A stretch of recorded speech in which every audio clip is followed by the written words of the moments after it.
Ted Bundy.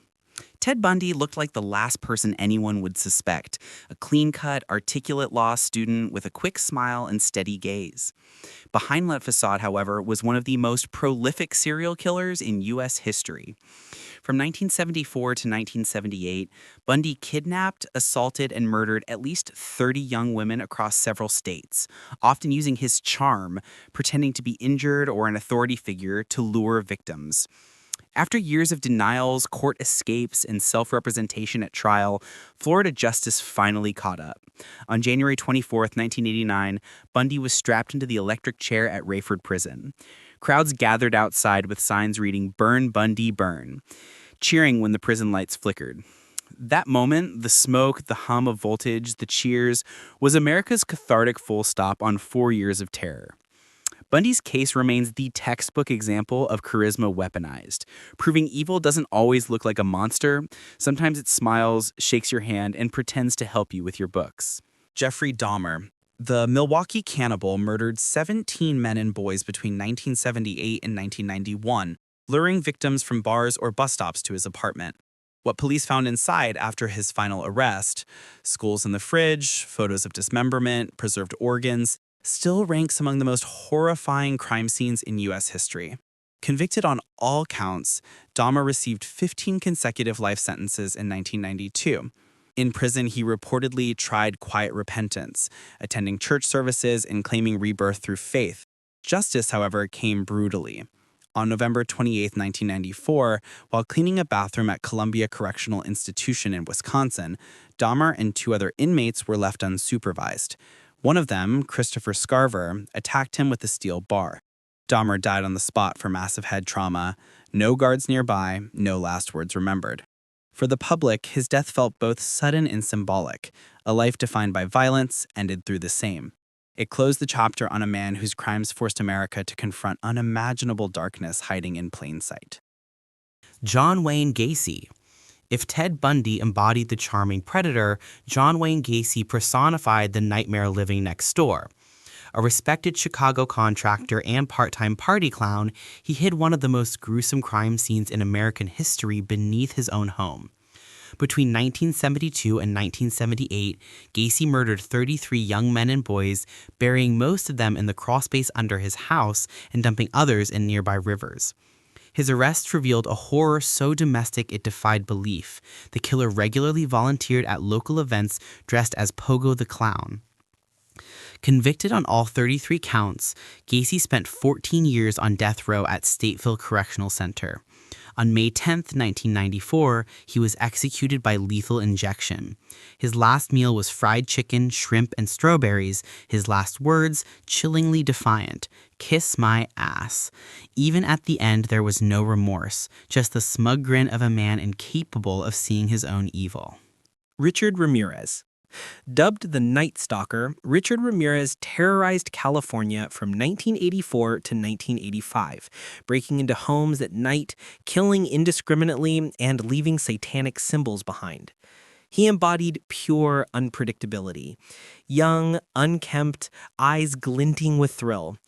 Convicted of 13 murders and many assaults, Ramirez received the death penalty in 1989 and was sent to San Quentin's death row, where he became a dark pop culture icon for the morbidly fascinated.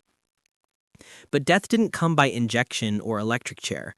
After nearly 24 years behind bars, he died quietly at age 53 from complications of B-cell lymphoma and liver failure. Even terminally ill, he reportedly showed no remorse. In contrast to his sensational crimes, Ramirez's end was ordinary, a reminder that time, not terror, often delivers the final sentence. Eileen Wuornos. Often called America's first female serial killer of the modern era, Eileen Wuornos led a life steeped in abuse, homelessness, and rage long before the killings began. Between 1989 and 1990, she murdered 7 men along Florida highways, claiming each had tried to assault her while she worked as a sex worker. The media painted her alternately as monster and victim. She called herself a warrior fighting back. After years of appeals and psychiatric evaluations, Wuornos requested execution, saying she wanted to get off this planet and meet God and aliens. On October 9, 2002, she was executed by lethal injection at Florida State Prison, reportedly smiling and calm. Her death, immortalized in documentaries and the film Monster, left behind a divided legacy. Some saw a predator, others a product of systemic neglect. Both truths coexist uneasily. David Berkowitz. Known as the Son of Sam, Berkowitz terrorized New York City in the summer of 1976 to 77, killing 6 people and wounding 7 others with a .44 caliber revolver. His letters to police turned a city already haunted by crime into a sleepless panic. Caught after a parking ticket led detectives to his car, he confessed quickly, claiming he'd acted on orders from a demon inhabiting his neighbor's dog. He received 6 life sentences, 1 for each fatality, and remains imprisoned at Shawangunk Correctional Facility in New York. Now in his 70s, Berkowitz professes deep religious faith, calling himself the Son of Hope. Whether repentance or self-preservation, his transformation underscores how killers sometimes try to rewrite their final chapter, even while still breathing behind bars. Dennis Rader. For 3 decades, Kansas's BTK killer, short for bind, torture, kill, haunted police and journalists through taunting letters that detailed murders of families, men, women, and children. The culprit turned out to be Dennis Rader, a suburban compliance officer and church deacon, exactly the kind of neighbor who'd remind you to mow your lawn correctly. Arrested in 2005 after sending investigators a floppy disk that traced back to his church computer, Rader confessed to 10 murders committed between 1974 and 1991. He's serving 10 consecutive life sentences in Kansas's El Dorado Correctional Facility, with no chance of parole until the year 2180. Now an elderly man, Rader spends his days in isolation, meticulous, talkative, and still analyzing himself as if studying another species. His story proves evil can live quietly beside us for decades, unnoticed, until it waves to the camera. Gary Ridgway. Dubbed the Green River Killer, Gary Ridgway holds the dubious record as America's most prolific confirmed murderer. A mild-mannered truck paint sprayer from Washington state, he strangled women, mostly sex workers and runaways, for nearly 2 decades, dumping their bodies near the Green River. He once said killing was his job, done at lunch breaks or before dinner. Caught by DNA evidence in 2001, Ridgway initially faced the death penalty but agreed to help locate victims' remains in exchange for life without parole. Convicted of 49 murders, yet admitting to almost double that, he will spend the rest of his life in Washington's maximum security prison. At 74, Ridgway sits somewhere between infamy and obscurity, a reminder that serial murder can wear an everyday face and punch a time card.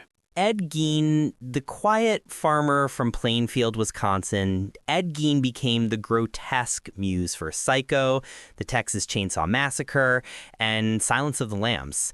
In 1957, police entered his farmhouse and discovered furniture stitched from human skin, skull bowls, and masks made from faces. Gein admitted to robbing graves and killing 2 women. Declared insane, he was confined to state hospitals rather than prison. For decades, he lived as a model patient, polite, shy, helping in maintenance crews. He died of cancer in 1984 at age 77.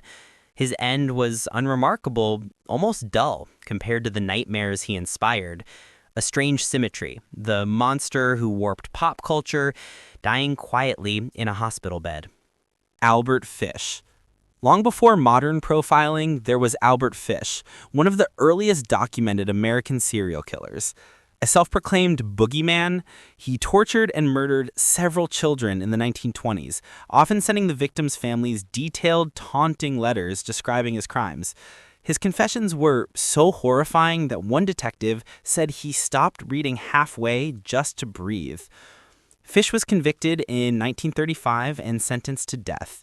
On January 16, 1936, he was executed in Sing Sing Prison's electric chair. True to his horrific persona, he reportedly looked forward to the execution, calling it the supreme thrill. The current jolted through his frail frame, and silence followed. Justice closing one of America's earliest and ugliest chapters of sadistic crime. Andrei Chikatilo. In the waning years of the Soviet Union, Andrei Chikatilo, a mild-looking former schoolteacher, became known as the Butcher of Rostov. Between the late 1970s and early 1990s, he murdered and mutilated at least 52 women and children, often near train stations or forests. For years, Soviet secrecy and denial of serial killers allowed him to continue unchecked.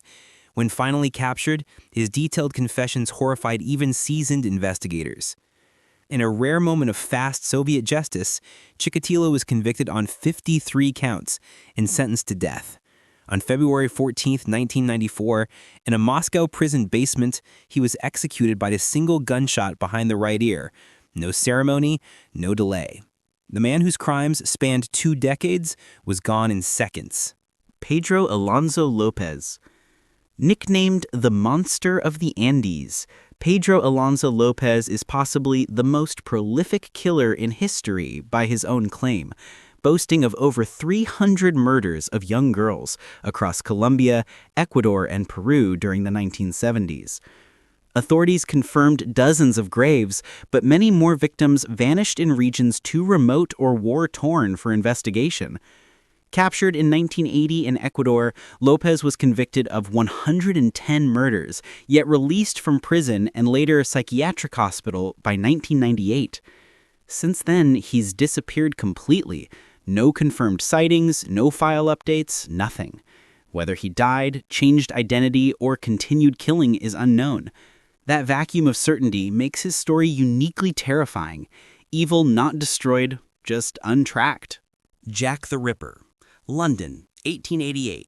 Smog, cobblestones, and fear. The elusive Jack the Ripper slashed at least 5 women, all sex workers in Whitechapel, displaying their bodies with surgical precision. Despite hundreds of suspects, thousands of leads, and media obsession, he was never caught. Victorians had no DNA testing, limited forensics, and a tendency to romanticize killers even as they panicked over them. The murders stopped as abruptly as they began.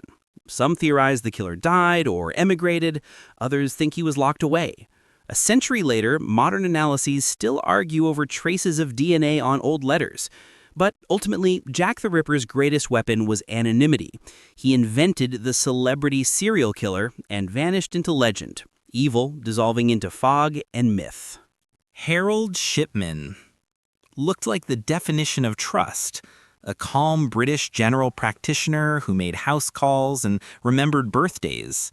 Behind that mask, though, lurked arguably the deadliest serial killer in recorded history. Between the 1970s and 1990s, he killed at least 200 of his patients, nearly all elderly, by administering lethal morphine overdoses and then calmly writing natural death certificates. Caught after a suspicious pattern of identical cremation directions and forged wills, Shipman was convicted on 15 counts of murder, though investigators later confirmed hundreds of probable victims. Sentenced to life imprisonment in 2000, he never expressed remorse. On January 13, 2004, he was found hanging in his cell at Wakefield Prison. In meticulous notes, he justified the suicides as control over his own fate, the same warped control he had exercised over so many others.